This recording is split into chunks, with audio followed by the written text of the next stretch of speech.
राजा है आज छौड़ी तोरा चैलेंज हमरा हाथोगे मंजू तोरे आन पर भले दहेज न लेबो मौगी लेबो जरूर तोरे आन पर भले दहेज न लेबो मौगी लेबो जरूर।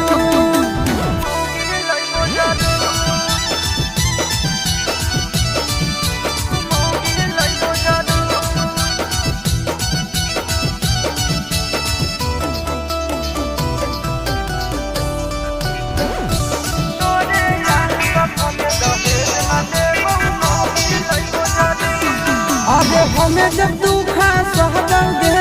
तुहू नहीं सूखा पैबी गे 4 दिन नहीं का भातार ठीक लगे तो फिर यारे भी